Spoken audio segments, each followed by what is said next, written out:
Hello दोस्तों, कहानी के एक और पन्ने पे आपका स्वागत है। दिन भर के भागदौड़ के बाद राजू उस दिन घर पहुंचा। इतना थके होने के बाद भी वो बहुत खुश था क्योंकि वो कल घर जाने वाला था और घर पे उससे एक छोटी सी बेटी उसकी राह देख रही थी। सुबह होते ही रात होके वो अपने घर की तरफ निकल पड़ता है। अरे बेटी के लिए कुछ लिया ही नहीं, अब कुछ नहीं लेके जाऊंगा तो मुंह फुला के बैठेगी। यही सोचते हुए राजू इधर उधर देखने लगा। कुछ ही दूर जाने के बाद उसने एक आदमी को देखा जो कि रोड के उस तरफ पे खिलौना बेच रहा था। यहीं से कुछ ले जाता हूँ, सही रहेगा। यही सोचते हुए राजू उस आदमी के पास गया, पर वो जब उस आदमी के पास पहुंचा उसे देख के उसे थोड़ा अजीब सा लगा।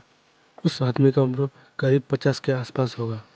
उसके चेहरे पे कोई भी हाव भाव नहीं था। ऐसा लग रहा था मानो वो खुद ही एक खिलौना हो जिसे चाबी लगा के छोड़ दिया गया हो।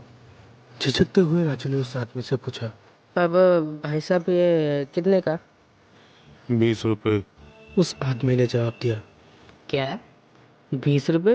इतना सस्ता? लगता है गांजा फूंक के आया है। पर मुझे क्या, एक काम करता हूँ, बेटी के लिए एक महंगा वाला ले लेता। राजू मन ही मन में सोचा। एक गुड़िया को देते हुए उस आदमी ने कहा। 60 रुपए।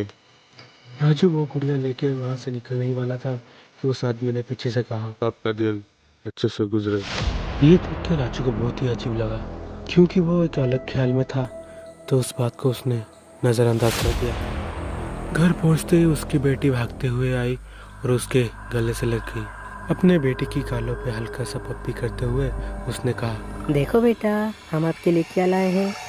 हाथ में एक सुंदर सा गुड़िया पाकर उसकी बेटी की आंखों में चमक आने लगी और वो इधर उधर उछलने लगी।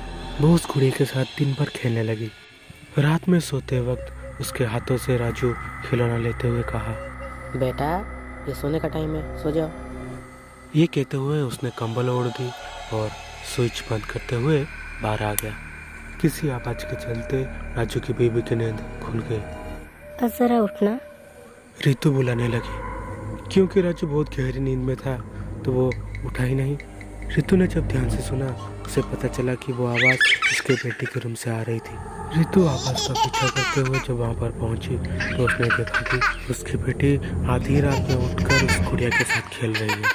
बेटा अब अभी तक सोए नहीं, खेलना अभी बंद, अभी आपको सोना चाहिए, सो जाओ, सुबह खेलोगे, ठीक है। उसको सुलाते ही खुद भी सोने चली गई। सुबह होते ही राजू को रितु ने कल रात के बारे में सब कुछ बताया। थोड़ा सा मुस्कुराते हुए राजू ने कहा, अच्छा तो इसी वजह से सुबह से मूड ऑफ है। हाँ देखो, अक्सर बच्चे ऐसे खिलौना पाकर ऐसे ही होते हैं क्योंकि वो बच्चे हैं यार। इस तरह राजू रितु को समझाने में कामयाब हो जाता है। कहीं ना कहीं कुछ तो गलत है, ऐसी ख्याल रितु के मन में अभी भी चल रही थी। इसलिए परी के सोने के बाद उसने उस डॉल को अपने रूम में ले आई। रितु की दिल की धड़कन तब बढ़ी जब आधी रात में उसकी नींद खुली और उसने सुना एक आवाज़। वो डरते हुए धीमी कदम से उस रूम की तरफ बढ़ने लगी। उसके बाद उसने वो देखा जो वो कभी देखना ही नहीं चाहती थी, क्योंकि उसकी बेटी उस डॉल के साथ खेल रही थी जबकि वो गुरु रितु के रूम में थे। रितु डरते हुए अपने रूम की तरफ भागने लगी और राजू को नींद से जगाते हुए उसे लेके आई। पर घर आने के बाद राजू जब वहाँ पर पहुंचा तो वहाँ पर सब कुछ सामान्य हो चुका था। मानो रितु ने जो सब कुछ देखा वो कभी हुआ ही नहीं और वो खिलौना अपनी जगह पर आ चुका था। रितु तब तक पूरा पसीना पसीना हो चुकी थी। शायद तुमने कोई बुरा सपना देखा है। इस तरह राजू उसको शांत किया।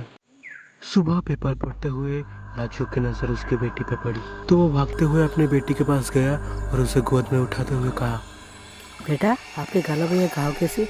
ये सुनते ही रितु भागते हुए आई और उसने भी देखा। परेशान होते हुए उन दोनों ने परी को अस्पताल लेने की सोची और उसे लेके चले गए। मरहम पट्टी करते हुए डॉक्टर ने कहा, सर आपके घर में कुत्ते हैं क्या? नहीं तो क्यों?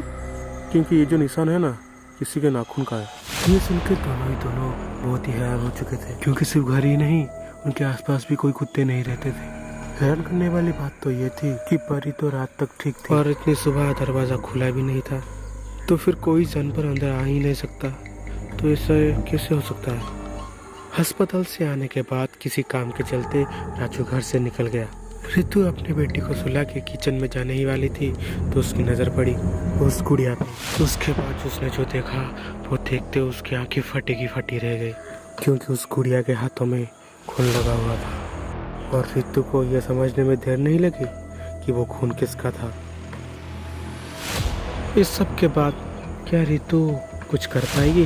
क्या वाकई में डॉल ने कुछ किया है? क्या इस सब के बारे में राजू कभी जान पाएगा? जानेंगे इस कहानी के अगले पन्ने पर। तब तक के लिए बाय, नमस्ते।